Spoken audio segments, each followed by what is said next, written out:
Hello, c'est Chris pour améliorer ses photos. Aujourd'hui, on va voir ensemble 5 astuces pour améliorer tes portraits. J'espère que t'es prêt. C'est parti, let's go. Ryan Little.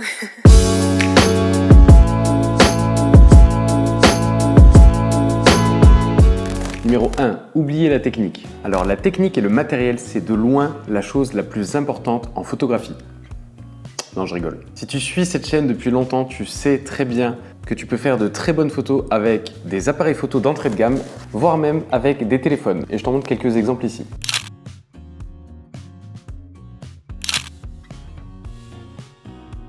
Et tu peux même faire de très bonnes photos en mode tout automatique.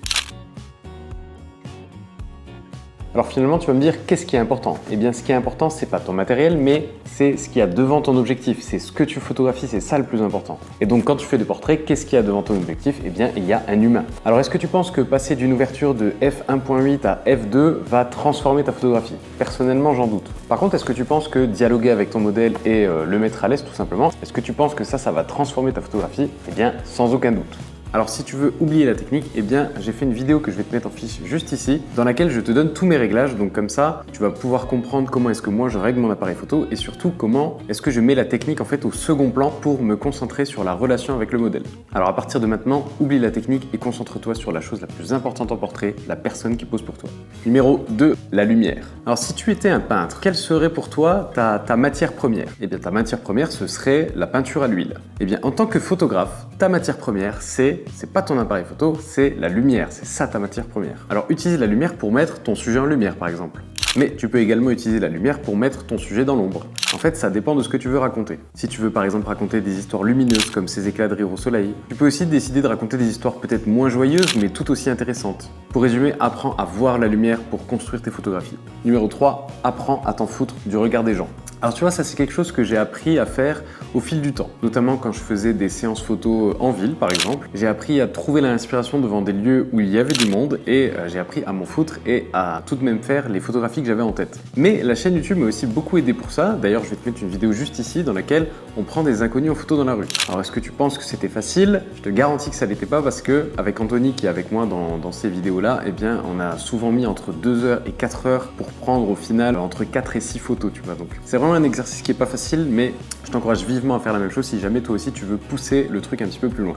Alors t'en foutre du regard des autres, ça t'aidera forcément à faire des photos plus originales et plus créatives. Ceci dit, c'est aussi important de s'en foutre de ce que le modèle va penser de toi. Pourquoi ? Parce que si tu accordes trop d'importance à ça, tu risques de rester dans des clichés qui sont déjà vus, dans les conventions sociales et tout simplement dans ce qu'on attend de toi en fait. Et ce qui fera ta force, c'est pas de faire des photos qu'on a déjà vues partout, mais bien de faire des photos qui sont uniques et qui sortent vraiment de toi. Numéro 4, prends ton temps. Alors je sais, on aime bien montrer qu'on sait faire. On aime bien arriver en séance photo, montrer qu'on a des idées, montrer qu'on sait faire. Mais ça, c'est un frein à l'amélioration. Parce que quand tu fais ça, tu te laisses pas la porte ouverte à des idées nouvelles, à tenter des choses, à faire de nouvelles expériences et à t'améliorer surtout en les faisant. Donc si tu arrives en séance photo et qu'on te demande qu'est-ce qu'on va faire aujourd'hui, eh bien fais comme moi et réponds aucune idée. C'est la vérité, t'as pas d'idée tout de suite, moi j'ai pas d'idée tout de suite, en général j'arrive dans une séance photo, j'ai pas 1 million d'idées. Par contre ce que je sais c'est que j'ai pas d'idée tout de suite mais je sais que ça va venir. Donc qu'est-ce que je fais? Je prends mon temps, je regarde autour de moi, on marche, on discute,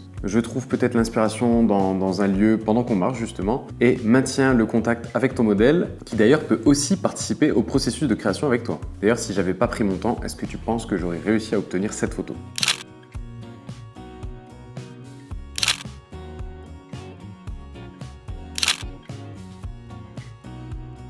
Et pour terminer, je vais casser mon appareil photo. Pour terminer, conseil numéro 5, l'ambiance. L'ambiance, comme la lumière, ça se fait à la prise de vue. Mais l'ambiance, comme la lumière, ça se perfectionne au post-traitement. D'ailleurs, si tu veux que je te parle un petit peu plus de retouches, eh bien, va voir ma dernière vidéo, je te la mets juste en fiche ici. Alors, quelle ambiance est-ce que tu as envie de retranscrire? Est-ce que tu veux quelque chose de joyeux? Est-ce que tu veux quelque chose de triste? Est-ce que tu veux peut-être recréer un souvenir douloureux?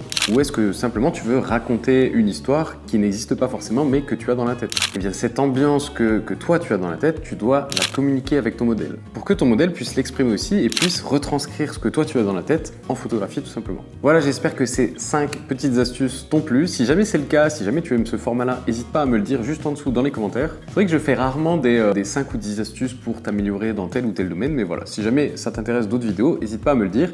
Et si jamais il y a un sujet qui te tient à cœur, eh bien n'hésite pas à me le dire aussi en commentaire. Je voudrais aussi remercier toutes les personnes qui ont acheté les presets que j'ai sortis dans ma vidéo précédente. Ça fait vraiment super plaisir de voir déjà que vous soutenez la chaîne et surtout de voir que ça vous est super utile. J'ai reçu les premiers mails de retour et franchement ça fait super plaisir. Donc merci à vous pour tout ça. Si la vidéo t'a plu, tu sais quoi faire. N'oublie pas que si tu veux aussi t'améliorer en portrait, j'ai fait un petit livre gratuit que tu peux télécharger en cliquant juste sur le petit carré par là, qui t'apprendra à faire un beau flou d'arrière-plan, à faire des photos toujours très nettes et à supprimer le bruit numérique quand tu prends des photos quand il fait un petit peu sombre. Voilà, c'était Chris et moi je te dis à bientôt.